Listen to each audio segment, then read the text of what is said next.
అయితే బలి చక్రవర్తికి వామనమూర్తి ఇంద్రలోకంని అప్పగించాడు వెళ్ళిపోయి.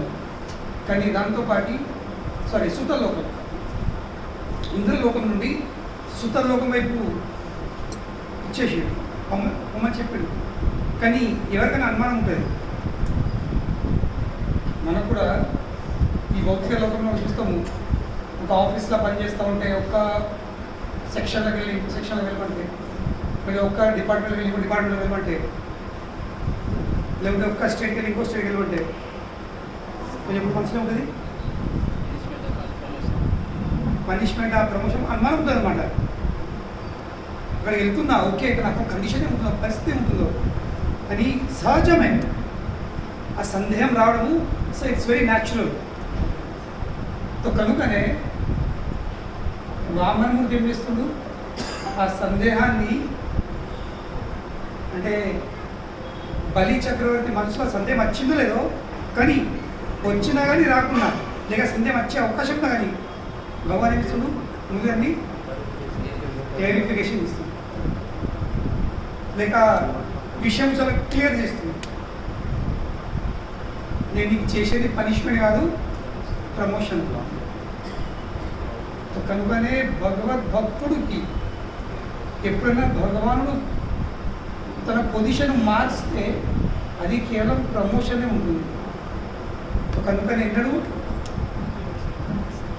సందేహపడదు, భయపడదు, ఇలాంటి అనుమానం అన్నది ఉండకూడదు. భగవాన్ ఎప్పుడు తన భక్తులకు ప్రమోషనే ఇస్తాడు.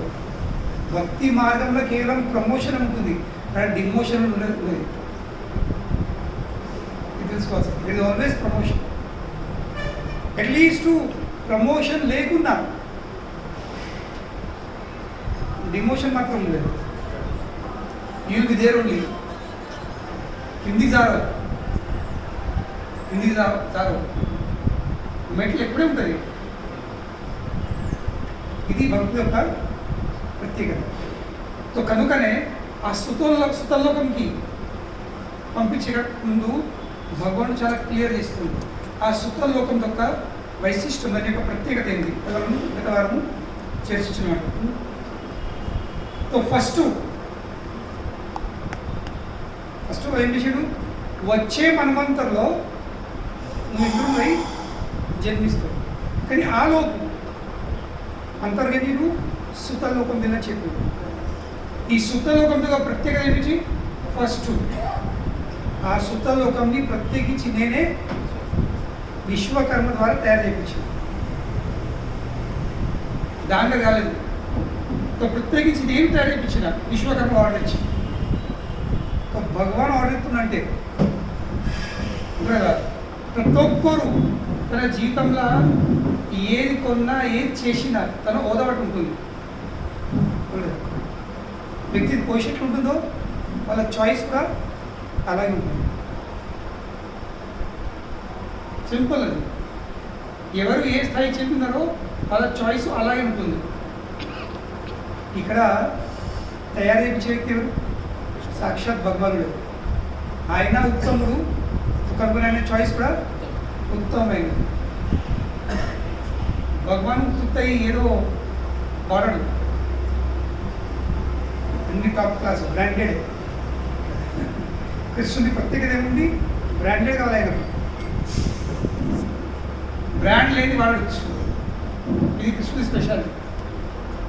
కనుకనే చైతన్య చరితామృతంలో ఈ చందన యాత్ర, ఆ గోపాలుడు గిరి గోవర్ధనలో గోపాలు ప్రకటించిన తర్వాత మా దేవేంద్రపురికి ఏమని చెప్తుడు, కొన్ని సంవత్సరాల నుండి నేను భూమి లోపల ఉన్నా. ఈ యహూదుల భయానికి ఇక్కడ పూజారులు ఏం చేశారు, నన్ను భూమిలో పాతి వాళ్ళు పారిపోయారు. ఎవరికి తెలియదు ఇక్కడ ఉన్నాను. కానీ ఈరోజు కొన్ని సంవత్సరాల నుండి నేను నీకోసం వెయిట్ చేస్తున్నాను. కనుక నన్ను భూమిలోకి వెళ్ళే బయట తీసి నన్ను గిరి గోవర్ధన్ మీద స్థాపించు. మళ్ళీ మాధవేంద్రపురి భగవంతు యొక్క కోరిక అనుసారం ఏం చేశాడు, గోపాల్జీని భూమి దగ్గర ప్రకటించింది. గిరి గోవర్ధన్పై ప్రతిష్టాపన జరిగింది. పూజలు అర్చనలు నడుతున్నాయి.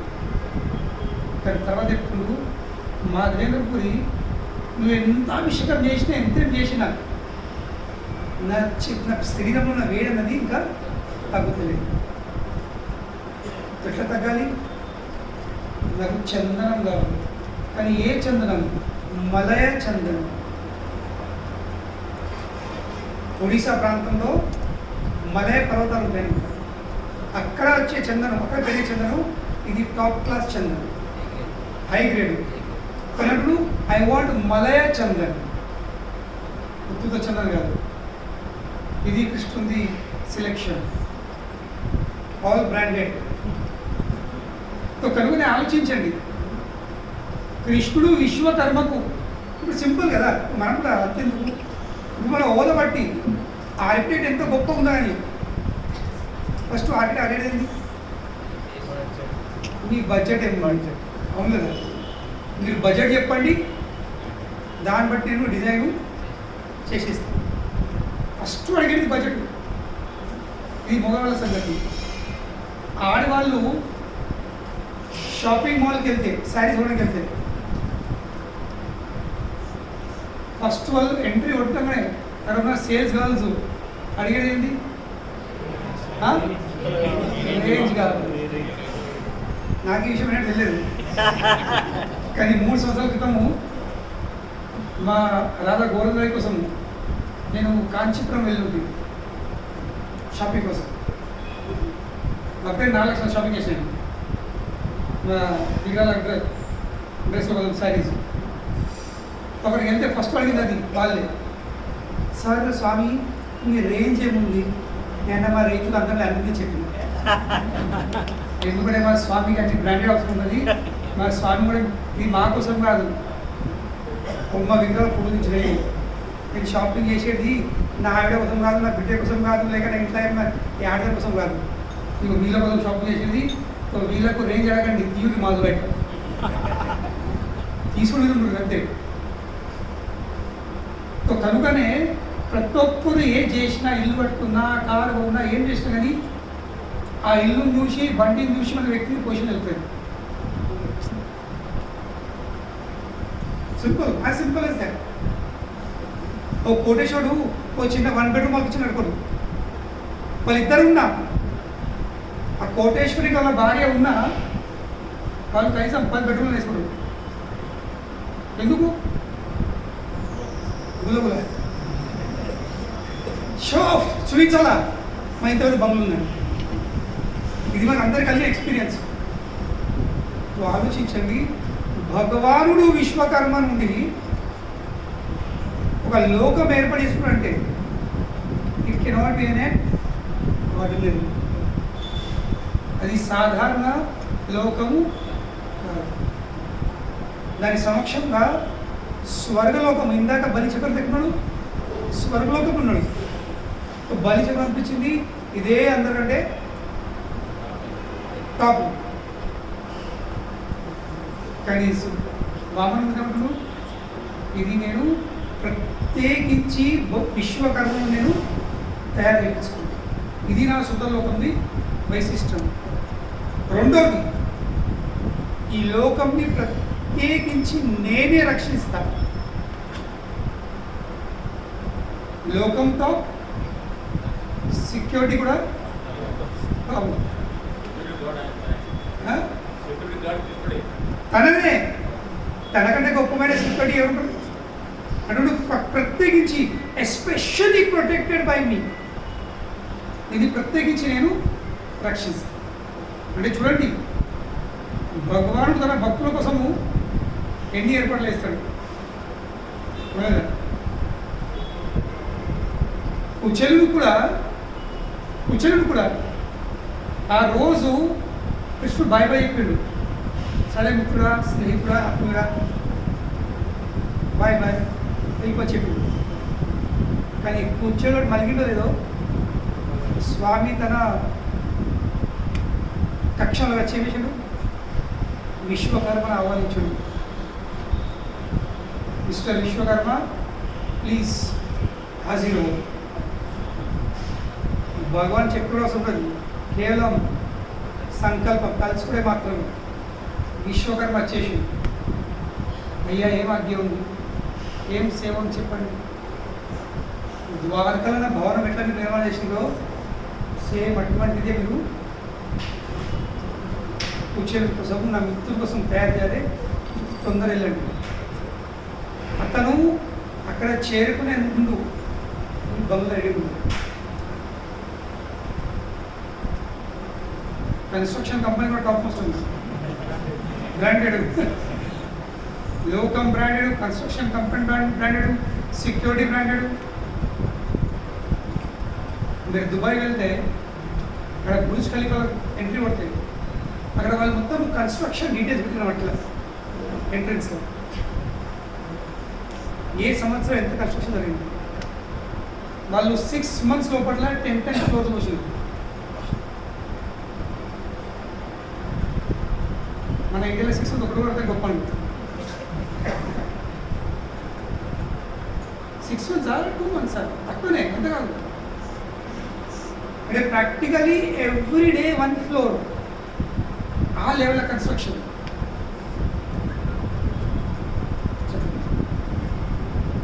వాళ్ళు ఇంకా విశ్వకర్మది స్పెషాలిటీ ఉంది, అతని దేవతలదే శిల్పి, ఆర్కిటెక్ట్.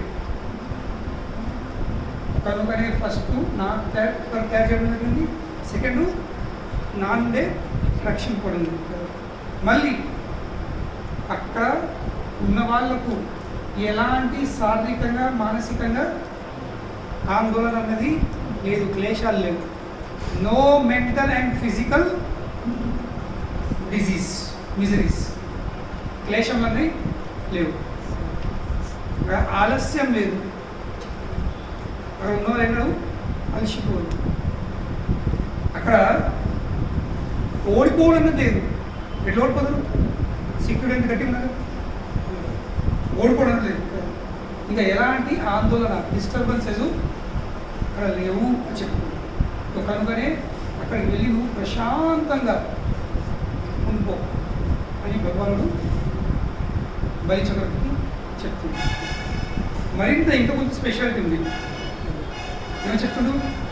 ఇంద్రసేన మహారాజా యాయి భో భద్రమస్తుతే సుతలం స్వర్గభి ప్రార్థ్యం జ్ఞాతిభి పరివారిత. ఏమని చెప్తుండు? నువ్వు ఓడి ఒంటరిని కాదు, పరివారిత, నీ ఫ్యామిలీతో పాటు. కనుకనే భగవద్భక్తులతో ఉండాల్సింది. సంబంధం చేసుకోవాలా, మన పరిచయాలు ఎంచుకోవాలని ప్రతి ఒక్కరికి ఉంటుంది, ఉండదు. అందరికి ఉంటుంది. కొత్త కొత్త పరిచయాలు ఎంచుకోవాలా, ఎక్కడికి వెళ్ళాలా, నేను ఇది చెప్పుకోవడం అలా. ఎందుకు పరిచయాలు ఎంచుకోవడానికి?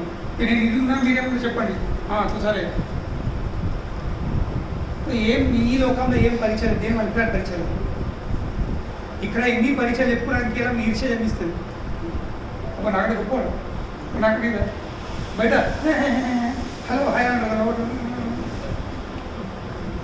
లోపల ఉన్న బయట ఉన్న ఎక్స్ప్రెషన్ మొత్తం చేంజ్ ఉంటుంది. ఈ లోక భౌతిక జగత్తం.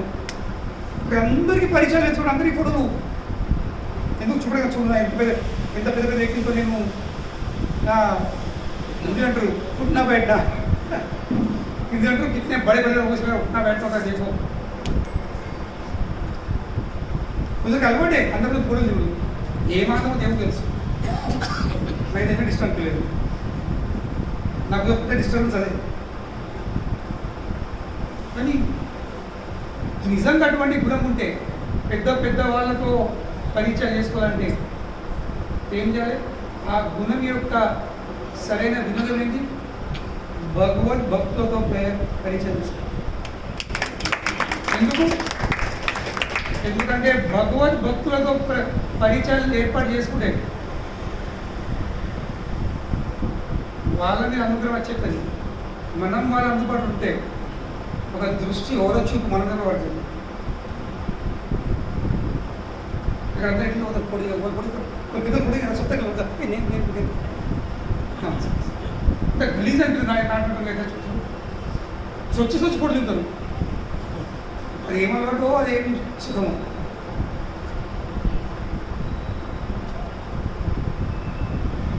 పెద్ద పెద్ద వాళ్ళకి ఫోటో దిగు, ఇంకో దిగుతామని మనం పెద్ద చూస్తారు. ఇంకా ఎందుకు చూసినా నా కాంటాక్ట్స్ ఇంకా కొందరైతే ఫెయిల్ పెట్టుకున్నాడు.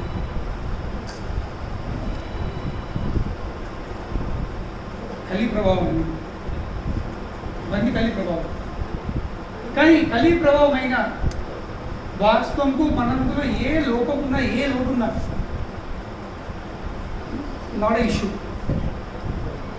What ever defect we may have, ఆ డిఫెక్ట్తోని మనం గల భగవంతుని సేవల అంకితమైనట్లయితే ఆ డిఫెక్ట్ ఏమైతుంది మన కోసం పెద్ద ఏమంటుంది ఒక నగం ఆభూషణం అవుతుంది.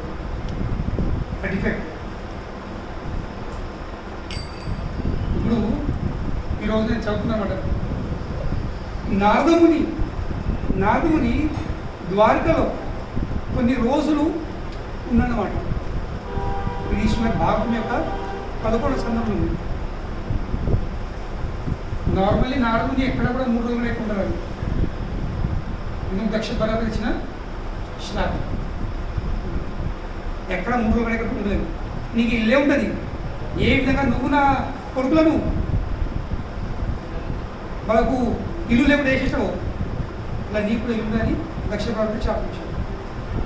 ఎందుకంటే నారదుని కంటే పెద్ద ప్రచారం ఎవరు? ఇప్పుడు నేను 2 సంవత్సరాల నుంచి కూడా కథ చెప్తున్నాను. ఎందరు భక్తులు దేవుడు తెలుస్తుంది.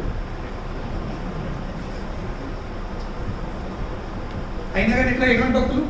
మసాలా భక్తులు చెప్పే లాస్ట్ టైం. కానీ నారదుని లాంటి భాగవతోక్తంలో ప్రచారం చేస్తే దక్ష ప్రజాపతి తొక్కకు తన 10,000 కొడుకులను అడవిలో పంపిణీ అరణ్యంలో పొంది తపస్సులు చేశారండి. దాని తర్వాత మీరు రాజ్యాలు ఏలుగురని 10,000 దక్ష కదా. దక్ష అంటే ఏంది? పడు మీకు దక్ష తెలుసు కదా. Captains of Daksha, captains of పండితులు మన మధ్య ఎక్స్పర్ట్స్, వెరీ ఎఫిషియంట్ దక్షుడు అంటారు. ఈ దక్ష ప్రజాపతి ఎంత ఎఫిషియంట్ ఉన్నాడు? సంతానోత్పత్తిలో ఒక్కసారి ఆయనకి ఇచ్చింది భగవంతుడు ఆయన సృష్టించిన దానికోసం ఒక్కొక్కసారి 10,000 సంతానం. అంత ఎక్స్పర్ట్, ఓవర్ ఎక్స్పర్ట్. 10,000 మందిని అడవిలో పంపిస్తే వాళ్ళు కూర్చొని తపస్సేతున్నారు సముద్రం ఉంటున్నారు. నారదుని చేరిన అక్కడ ఏంది తపస్య, ఏంది భౌతిక జగతము, భౌతిక రాజ్యం ఏంది, ఏది పర్మనెంట్ కాదు, అన్ని టెంపరీ, మొత్తము వైరాగ్యాన్ని బోధిస్తే 10,000 మంది మళ్ళీ తిరిగి ఇంటికి రాలేదు.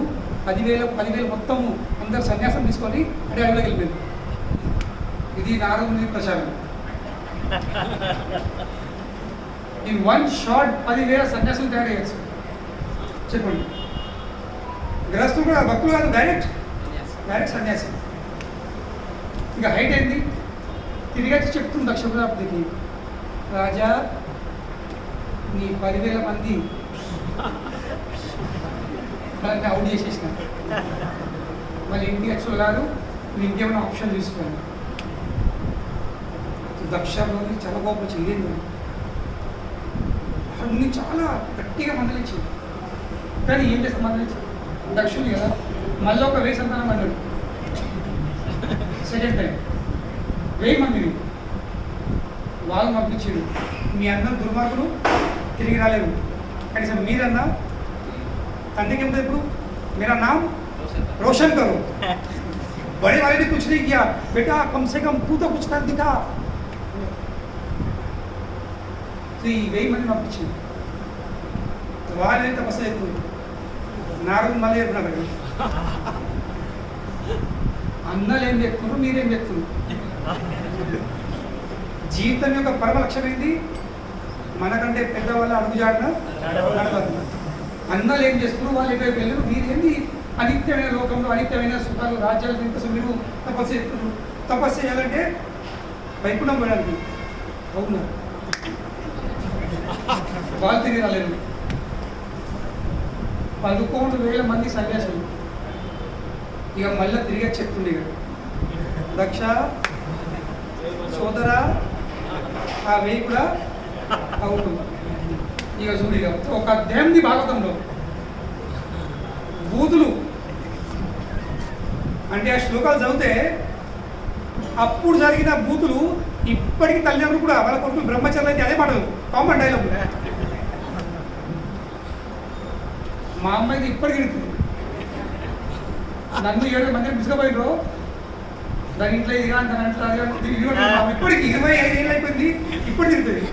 అది చేయబట్టి అంటే నా క్లాస్మేట్ ఆమె తీసుకుపోయింది అనమాట టెంపుల్కి.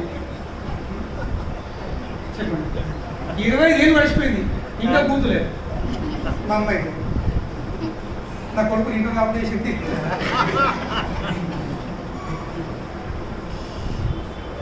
నేను బాగా చదివింది కానీ మా అమ్మ బాగా చదివింది అనిపించింది. తర్వాత మిత్రులు చెప్పారు లేదు ప్రతి ఒక్క అమ్మ ఇంకా ప్రతి ఒక్క నాన్న వాళ్ళ కొడుకులు బ్రహ్మచర్యం ఉంది.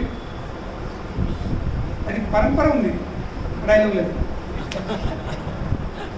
చాలా భయంకరంగా తిట్టిన తర్వాత దక్ష ప్రజలు తెలుస్తాడు శ్లాపిస్తాడు. ఎవరిని నారదుడు.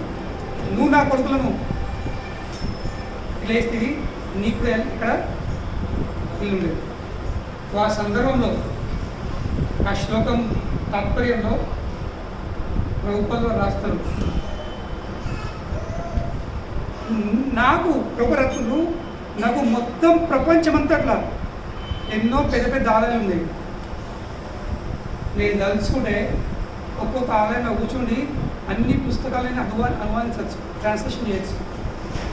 కానీ నేను ఆ బ్రహ్మ మధ్వ గౌడీయ వైష్ణవ పరంపరకి చెందినవాడిని.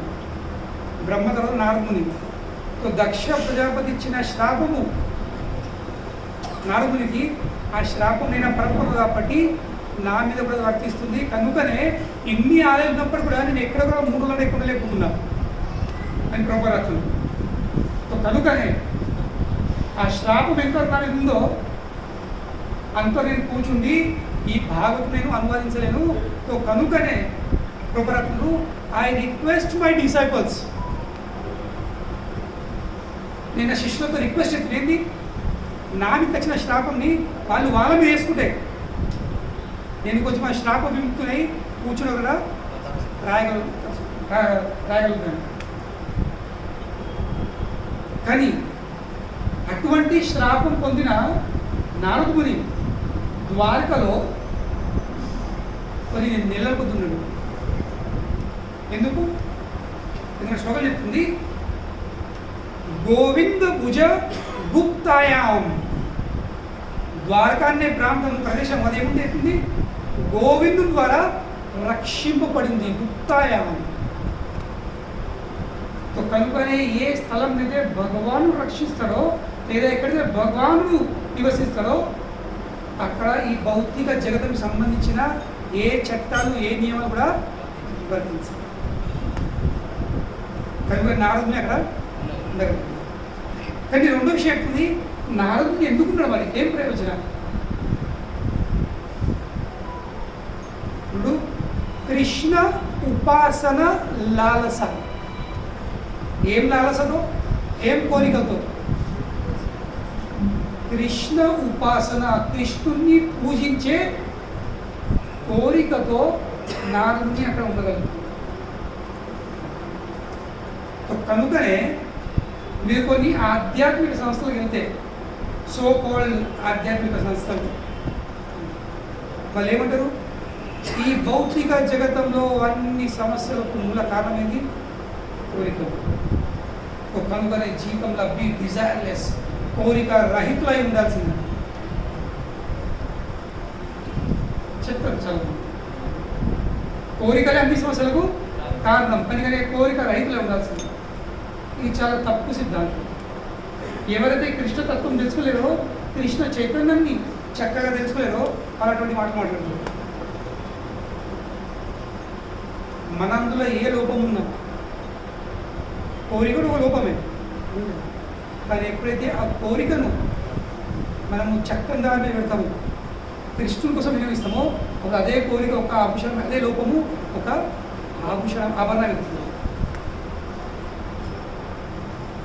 కనుకనే కృష్ణ చైతన్యం ఎంత గొప్పదంటే ఇట్ ఆల్ ఇంక్లూజివ్, అందులో అన్నీ కలిసిపోతాయి అన్నమాట. వ్యక్తి ఎట్లా ఉన్నా ఏమున్నా జస్ట్ భగవంతుని సేవలో ఉండాలి అంతే. అర్జున శత్రుడైనప్పటికీ యుద్ధం చేసుకుని ఆయన కర్తవ్యం ధర్మము. కానీ యుద్ధం చేయాలంటే ఏం కావాల్సింది? వ్యక్తి అందులో రజోగుణం, కోపం ఉండాల్సింది. కోపం యుద్ధం చేయాలి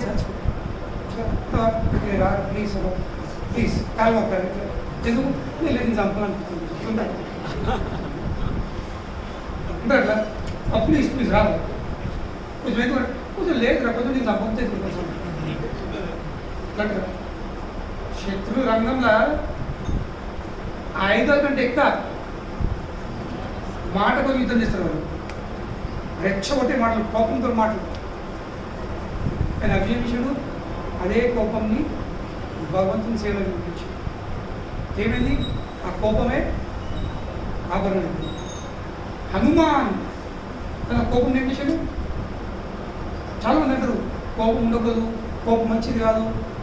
కొందరు మాలాంటి చెప్తారు స్వామి మీకు కూడా కోపం వస్తుందా? అవును, ఎందుకు మసలం కాదు మీకు వెళ్ళబడ్డా మేము మీకు వెళ్ళబడలేదు, మేము మీలాంటి మనుషులమే, మాకు కూడా కోపం ఉంది, మాకు కూడా అన్నీ ఉన్నాయి. కానీ అన్నింటితో పాటు మాకు ఏముంది? ఆ వీటిని ఎలా భగవంతుని సేవ వినియోగించాలో ఆ కళ మాకు తెలిసింది. కనుకనే ఆ లోపాల ద్వారానే మేము భగవతం వెళ్ళిపోవచ్చు. హనుమాన్ కూడా కోపం ఉంది, కానీ హనుమాన్ ఏం చేశాడు? ఆ కోపంని రాముని సేవలో వినియోగించాడు. ఇట్లా మొత్తం లంకను దహించి. కనుకనే మనంలో ఉన్న ప్రతి ఒక్కటి మనం భగవంతుని సేవలు వినియోగించవచ్చు. ఏ కూడా అది కాదు కోపంలో. కనుకనే నేను అట్లా డోంట్ వరీ, నువ్వు ఎట్లా ఉన్నా ఏమున్నా కృష్ణుడు అందరినీ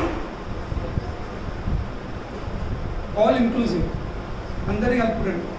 అందరినీ కలిపి వాళ్ళ గుణాలను తన సేవలో వినియోగించేందుకు వాళ్ళని చక్కగా వైపును తీసుకెళ్తాడు.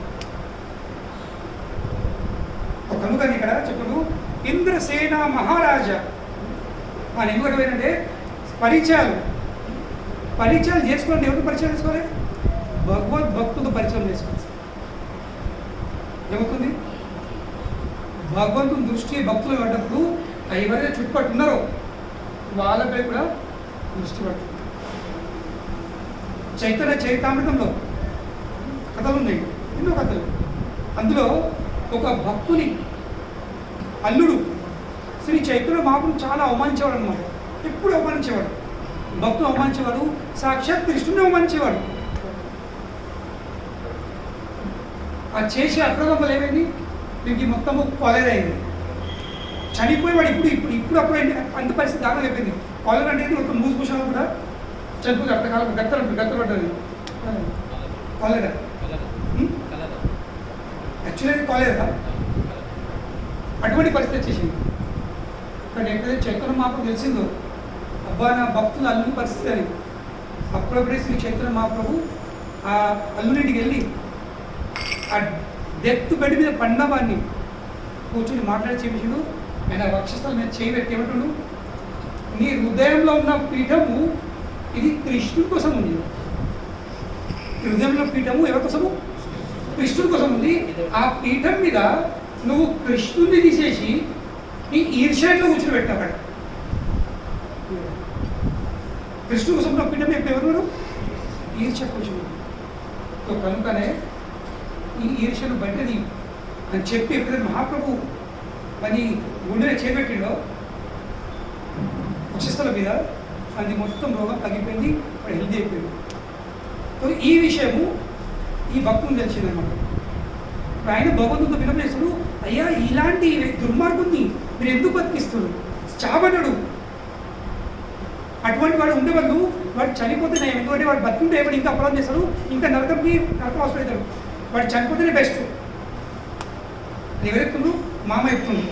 నా అల్లుడు చచ్చిపోతే మంచిగా, బిడ్డకి ఎత్తుండు, నువ్వు ముందరాలైనా నువ్వు స్వీకరించాలి. ఏంటంటే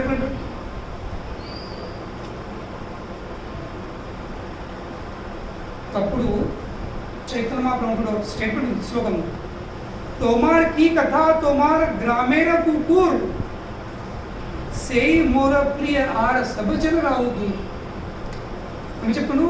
అయ్యా సార్వభౌమ, మీ లెక్క ఏంది, మీ సంగతి ఏంది, మీరు ఏ గ్రామంలో జన్మించిందో ఆ గ్రామం కూడా నాకు ప్రియము, ఆ గ్రామంలో పుట్టిన కుక్క కూడా నాకు అంతే ప్రియమైందని చెప్తున్నాను.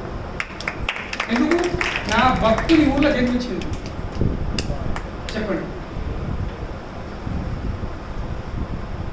కనుకనే భక్తులు ఎక్కడ ఉంటారో అక్కడ మనం కుక్కై పుట్టినా దాన్ని ఇచ్చింది ఏం లేదు. ఎందుకు? భక్తులు ఇంట్లో కుక్కై పుట్టింది. తోమార్కి కథ అంటే నీ విషయం ఏం చెప్పాలి? తోమార్ గ్రామీణ కుక్కూర్, కుక్కూర్ అంటే కుక్క, సేమోర ప్రియ, అది నాకు ప్రియమైనది. ఇంకా ఇతరులు ఇగదింగి నీ అల్లుడు, కుక్కని నాకు ప్రియమైనది. కానీ వీడెవడు? మీ అల్లుడు. వాటికి ఎంత ప్రియుడే ఉండాలి. కనుకనే పరిచయాలు పరిచయాలు పరిచయాలు అనుకుంటుంది సరిగా. మిగతా వాళ్ళతో ఎన్ని పరీక్షలు చేసుకున్నా వేస్ట్, దేని పనికిరాదండి. పరిచయాలు తీసుకోండి. ఎప్పుడు తీసుకోవాలి? భక్తుల దగ్గర ఏం లేకపోవచ్చు, భక్తుల దగ్గర పెద్ద పెద్ద పదవి లేకపోవచ్చు, పెద్ద పెద్ద హోదా లేకపోవచ్చు, వాళ్ళ దగ్గర కోట్ల కోట్ల రూపాయలు లేకపోవచ్చు, వాళ్ళ దగ్గర పెద్ద పెద్ద బంగ్లాలు లేకపోవచ్చు, ఏం లేకపోవచ్చు. కానీ వాళ్ళ దగ్గర కృష్ణుడు కదా సరిపోతుంది. కనుకనే పరిచయాలు చేసిన ముందు చూసుకోవాల్సింది ఈ వ్యక్తి దగ్గర మాయ ఉందా, కృష్ణుడు. ఈ వ్యక్తి దగ్గర మాయ ఉందా లేదా కృష్ణుడు. మాయ ఉన్న వాళ్ళు సోప చేసుకున్నావా అని అర్థం పడతాం. ఎవరి దగ్గర కృష్ణుడు ఉన్నాడు వాళ్ళతో పరిచయం చేసుకునేది, వాళ్ళతో స్నేహితులు చేసుకునేది, చక్కగా వైకుంఠం పోడు, గ్యారెంటీ, నో డౌట్ అవ్వదు. కానీ పరిచయం చేసుకోవాలంటే కేవలం భక్తులతో, ఇతరులు ఎవరితో పరిచయం చేసుకోవాలి. కనుక ఇక్కడ భగవాన్ చెప్తుడు, ఓ బలి, నువ్వు నీ పరివారంతో సహా ఏం చేయు, సుతలోకం వెళ్ళు. ఇప్పుడు వాళ్ళు ఏం చేశారని, కుటుంబ సభ్యులు ఏం చేశారు, నేను తపస్సు చేశారు. ఇప్పుడు సింపుల్ ఉదాహరణ, ఈ శ్రీమద్ భాగవతం స్టార్ట్ అవుతుంది. ఈ శ్రీమద్ భాగవతం ఎవరు చెప్తున్నారు? సుఖదేవ్ గోస్వామి, పరీక్షిత్ మహారాజు. ఎందుకు? సుఖదేవ్ గోస్వామి ఉన్నది ఎక్కడ? బద్రీనాథ్. సుఖదేవ్ గోస్వామి ఉన్న స్థలం ఏది? బద్రీనాథ్. పరీక్షిత్ మహారాజ్ ఎక్కడున్నాడు? ఢిల్లీ.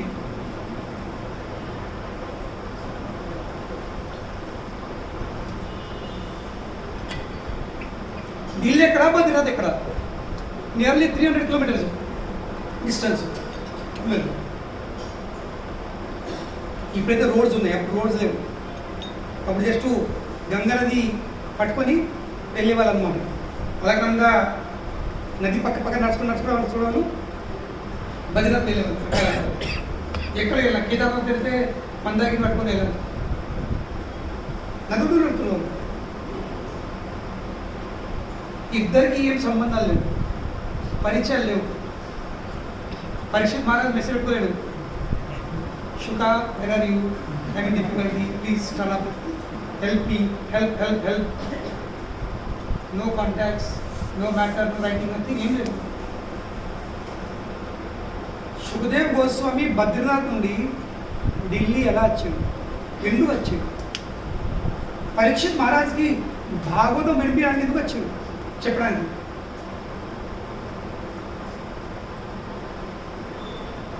అది కృష్ణుడి ప్లాన్. మరి పరీక్షిత్ కృష్ణుడు అప్పుడు కాదు. పరీక్షిత్ కేవలం తల్లి గర్భంలో కృష్ణుడు దర్శనమిస్తుంది అంతే, తల్లి గర్భంలోనే. దాని తర్వాత పరీక్షకి దర్శనం లేదు. కనుకనే జన్మం తర్వాత, పుట్టకం తర్వాత పరీక్షకు ప్రతి ఒక్కరు చూడాలి ఎత్తుకలు ఇట్లా. ఎందుకంటే గర్భంలో చూసిన ఇమేజ్ ముద్ర పడ్డది కదా, ఆ వ్యక్తిని ఎత్తుకుందనమాట. ఈ వ్యక్తి ఆ వ్యక్తినా, ఈ వ్యక్తి ఆ వ్యక్తినా, అందరినీ పరీక్షిస్తుంది. కనుక ఏం పేరు పడ్డది? Parikshit. Exactly every one is that person the same person. నేను గర్భం చూసిన వ్యక్తినా, అందరినీ పరీక్షిస్తున్నమాట, అందరినీ పరీక్ష అయిపోయింది పేరు. కానీ కృష్ణుడు పరీక్షిత్ మహారాజ్ కోసం ఆ ఏర్పాటు చేసిండు. సుఖదేవ్ గోస్వామి తప్పించుకుని ఎందుకంటే నా భక్తుని మన్మడు చెప్పు. పరీక్షితం పాండవుల గొప్ప భక్తులు కాదు, అంటే భక్తులు కాదు, అంత గొప్ప భక్తులు కాదు. జనరేషన్లు మారినాయి, కానీ భగవానుడి స్నేహం మాత్రం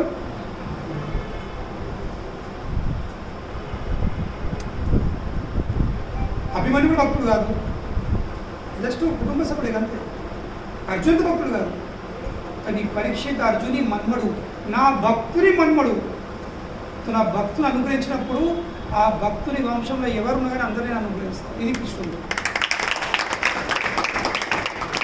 కనుకనే జన్మించాలంటే భక్తులతో జన్మించాలి, పరిచయం చేసుకోవాలంటే భక్తులతో పరిచయం చేసుకోవాలి, అందుబాటులో ఉండాలంటే భక్తులు అందుబాటులో ఉండాల్సింది.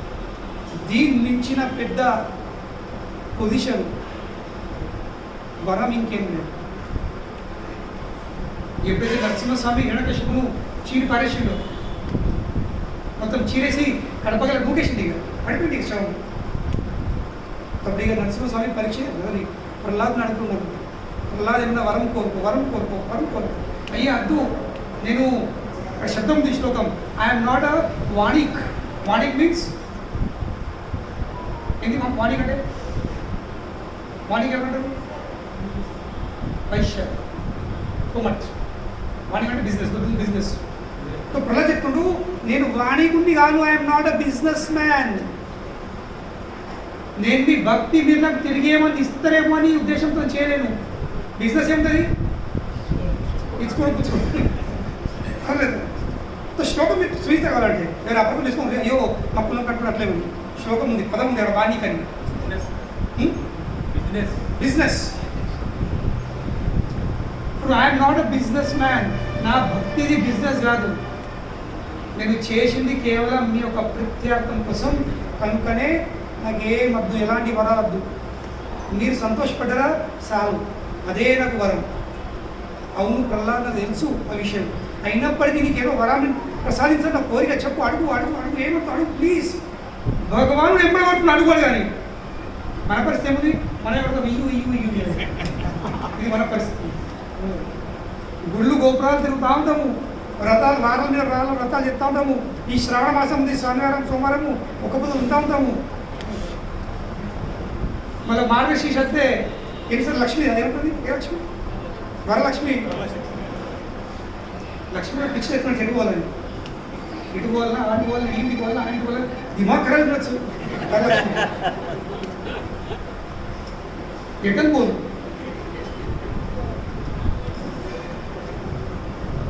కనుకనే ప్రహ్లాదుడు, no my dear Lord, I don't want anything. Ask Prahlad, I want to give you a boon, please ask for benediction. కోరుకో. ఇక చివరికి ప్రహ్లాదుడు, సరే అయ్యా మీరు నిజంగా ఇవ్వాలనుకుంటే, మీరు నాకు బలవంతంగా అడుగురు కాబట్టి సరే ఒక వరం నేను కోరుకుంటాను. ఏంది? మా తండ్రి మిమ్మల్ని చాలా చాలా అవమానించాడు, చాలా అవమానించిండు, చాలా మీ భక్తులను అవమానించిండు, ఎందరో చంపేసిండు, ఎన్నో పాపకర్మలు చేసిండు. కనుకనే మీరు వరము నాకు ప్రసాదించాలంటే నేను అడిగేది ఒక్కటి, ఏంది? మా తండ్రికి ముక్తి ప్రసాదించండి. ఇది భక్తుడి విశాలమైన హృదయం. ప్రహ్లాదుని చంపడానికి హిరణ్యకశిపు చెయ్యని పని లేదు, చంపడానికి. ఏదో ఒక విధంగా చనిపోవాలా. ఎంతవరకు అంటే ఏమంటే ఒక శ్లోకం ఉంది, ఇప్పుడు ఎప్పుడైతే ఏరుకు ఒక పుండు అవుతుందో ఇప్పుడు ఏం చేయాల్సింది? అయ్యో నా ఏలు ఏలుతుంది, ఆశ పెట్టుకో, ఏమవుతుంది? మొత్తం చేయగలిగి ప్రాణమే పోతుంది. కనుకనే ఈ అసుర వంశం దేహం మీద ప్రహ్లాదు పుండులాగా అయిపోయాడు. కనుకనే ఈ ఏలు పట్ల ఆసక్తి ఉంటే మొత్తం శరీరమే శక్తిగా అయిపోతుంది. కనుకనే బెస్ట్ సొల్యూషన్ అనేది వెళ్ళింది. డైలాగ్ ఉంది.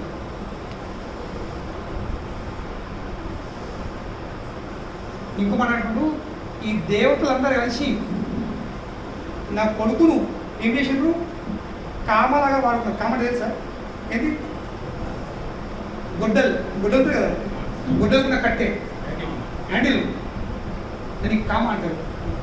విష్ణువు ఆ గొడ్డలైతే ఆ కామన ప్రహ్లాదుడు ఉన్నాడు. ఇక అది వాడుతుంది ఎవరు? దేవతలు. మరి ఏ వృక్షం నరకడానికి? అసుర వంశం వృక్షం నరకడానికి.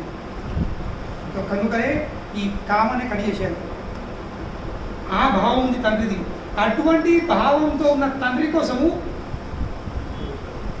ప్రహ్లాదుడు ఏం కోరుకుంది? క్షమించి మోక్షం ప్రసాదించండి అయ్యా, ఇదే నా కోరిక.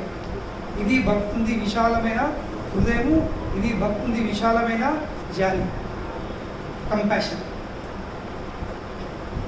తో ప్రహ్లాదుని ఆ కోరిక విని నరసింహస్వామి ఏమంటున్నాడు?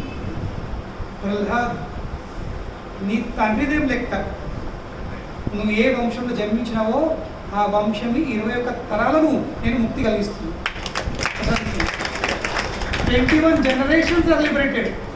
నీకంటే ముందు 10, నీ తర్వాత 11 జనరేషన్స్ వాళ్ళు ముక్తులేదు. అసుర వంశంలో ఎవరు కూడా భక్తులు కాదు, కానీ ఆ వంశంలో ఒక్క భక్తుడు జన్మించినప్పుడు ఏమిటి? 21 తరాలకు మోక్షం ప్రసాదిస్తూ బాగుంది. కనుక ఏం చేసినా ఎట్లా ఉన్నా బీ విత్ డివోటీస్. భక్తుల సాంగత్యం కంటే మించిన వరము ఈ ప్రపంచం లేదు. కనుకనే ప్రభుపాదుల వారు ప్రతి చోటుకు ఒకటే విషయం రాస్తారు, మేము ఈ పెద్ద పెద్ద ఆలయాలు ఎందుకు నిర్మాణం చేస్తున్నాము? ఈ ఇస్కాన్ ఆలయాల నిర్మాణం యొక్క ఉద్దేశం ఏముంది? ఒకడే మన ప్రభుపాదుల వారు రాస్తారు, ఏంటి? సర్వసాధారణ జనులకు భక్తులతో సాంగత్యము చేసుకునే ఒక అవకాశం మేము కల్పిస్తున్నాము ఈ మందిరాల ద్వారా. భక్తులతో సాంగత్యం, భక్తుల సంబంధం చేసుకుని ఏమవుతుంది? భక్తుల గతి వాళ్ళకు లభిస్తుంది. ఇది తెలుసుకోవాల్సింది. దీని మించింది ఏం లేదు. భక్తుల సాంగత్యం తప్ప ఇంకేం లేదు. ఎందుకంటే ఆ సాంగత్యంలోనే, ఆ భక్తుల సాంగత్యంలోనే భగవానుడు నివసిస్తాడు. నాహం తిష్టామి వైకుంఠే యోగినాం హృదయేషు వా యత్ర గాయంతి మద్భక్త తత్ర తిష్టామి నారద. ఓ నారద, నేను పెద్ద పెద్ద యోగుల హృదయం ఉందని నేను వైకుంఠంలో నివసించా. నా నివాసం వైకుంఠం కాదు, యోగుల హృదయం కూడా కావు. అరే కొందరు మీరు ఎత్ర గాయంతి మద్భక్త, ఎప్పుడైతే నా భక్తులు ఒక్క వచ్చి నా కీర్తన చేస్తారు, హరే కృష్ణ కృష్ణ కృష్ణ హరే హరే, హరే రామ రామ రామ హరే హరే, తత్ర తిష్టామి, అక్కడ నేను తిష్ట ఉంటాను. తత్ర తిష్ట అమి, నేను ఉన్నాను. కనుకనే భక్తుల సాంగత్యం ఉంటున్నామంటే ఎవరితో పాటు ఉంటాము? సాక్షాత్ భగవంతునితో పాటు. ఇంకేం కాదు జీవితం. లైఫ్లో ఇంకా రావాల్సింది ఏంటి?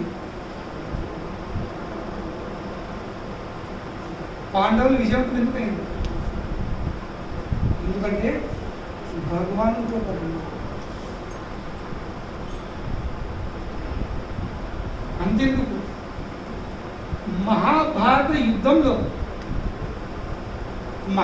యుద్ధంలో చనిపోయిన 64 కోట్ల జనాలు చాలామంది కృష్ణుడు నిందిస్తారు. ఏమని? ఇదేం దేవుడు? దేవుడు అంటే బతికియాలి, చంపేటోడు దేవుడు కాదు. దేవుడు అంటే అందరికీ బ్రతికిచ్చేవాడు దేవుడు. కృష్ణుడు తలుచుకుంటే ఈ యుద్ధమే జరిగేది కాదు. కృష్ణుడు తలుచుకుంటే అతనికి అసాధ్యమైంది.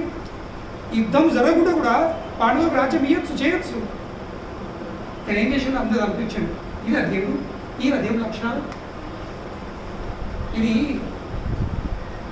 ఏమంటారు? Incomplete knowledge. ఎటువంటి జ్ఞానం ఇది? అసంపూర్ణమైన జ్ఞానం.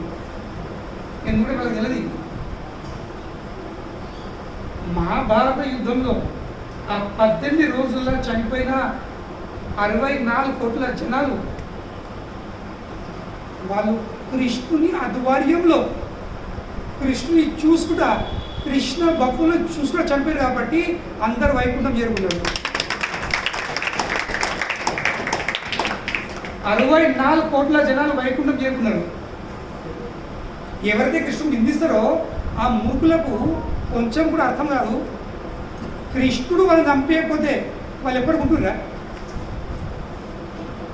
ఉంటారా? చనిపోయే వాళ్ళే కదా. యుద్ధంలో పాల్గొన్నా వాళ్ళు చనిపోవడే అవును ఉంటారు ఎప్పటి శాశ్వతంగా ఉండేది కాదు. సో యుద్ధంలో పాల్గొనుకుంటా వాళ్ళు చనిపోయిన వాళ్ళ వాళ్ళ గతి ఏంటి? నరకమో ఏటో మోక్షం కాకుండా ఎడన పోతున్నాడు. మోక్షం మాత్రము రాకపోతుంది. కృష్ణుని ఆధ్వర్యంలో కృష్ణుని భక్తుల ఆధ్వర్యంలో చనిపోయారు కాబట్టి వాళ్ళని చనిపోయారు కాబట్టి ఏది అందరికీ మోక్షం కనువనే చనిపోయి ఉన్నా కానీ బ్రతుకున్న భక్తుల మధ్యలోనే చనిపోయిన భక్తుల మధ్యలో దాని మించింది ఇంకేం లేదు. నేను ఒక చిన్న విషయం కదా, నేను బాంబేలో ఉన్నప్పుడు మా మందిరంలో ఒక బ్రహ్మచారి ఉంది. చాలా సింపుల్, చాలా అమాయకుడు. కానీ కొన్ని మాట్లాడితే సింపుల్ ఉంటారు కదా, వాళ్ళకి ఇక్కడ తెలియదు. సో ఇక్కడ తెలియదు కాబట్టి వాళ్ళు ఇప్పుడు ఏదో తప్పులు పొరపాట్లు చేస్తుంటారు. సో ఆ గుణం వలన అందరూ అతన్ని ఏం చేయాలి, వేసుకోవడం వీడేమంటే డల్ ఫెలో అట్లా గమనించేవారు.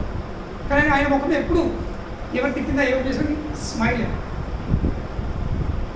కానీ కొన్ని సంవత్సరాల క్రితమైంది ఆయన ఆశ్రమం మార్చుకున్నాడు.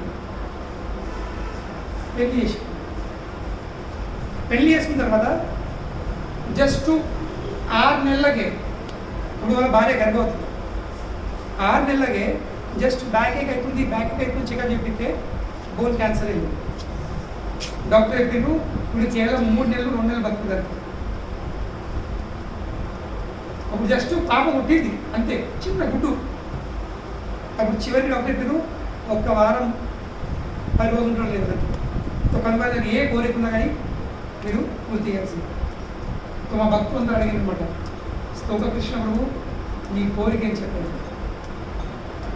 నేను ఎక్కడైతే వెరిగినానో అక్కడి నుంచి చనిపోవాలని వస్తుంది బ్రహ్మచర్య ఆశ్రమంలో. అప్పుడు మొత్తం హాస్పిటల్ సెటప్ని మా బ్రహ్మచర్య ఆశ్రమంలో ఒక రూమ్ ఏర్పాటు చేసి అతని కోసం పెట్టామన్నమాట. ప్రతిరోజు 24 గంటలు భక్తులు అతనితో పాటు ఉండేవారు. మా గురువు కూడా అప్పుడప్పుడు పోయి గంట సేపు ఉండేవారు. ఆయనకు బాగున్నది చదువుదా చెప్పుకుంటారు, జపం చేసుకుంటా.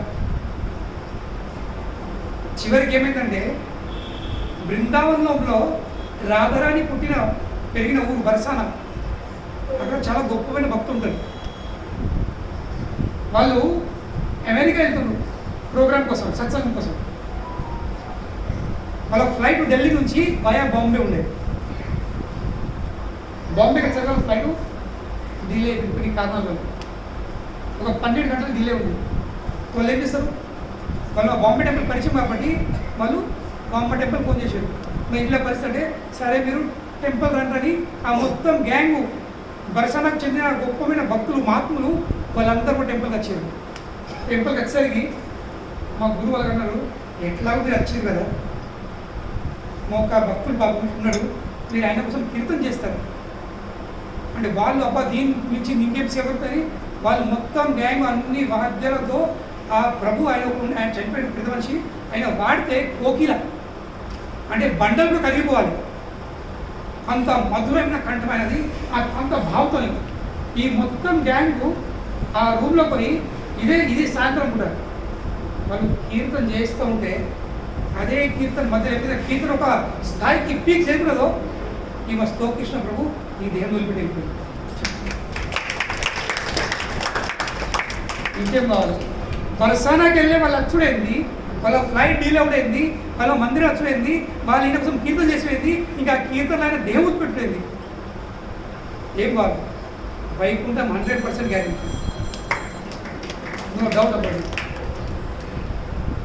ఎందుకు జరిగిందని అంత గొప్పగా ఎందుకు? ఎందుకంటే ఆయన భగవాన్ యొక్క భక్తుల మధ్యలో ఉండాలని కోరుకున్నాడు.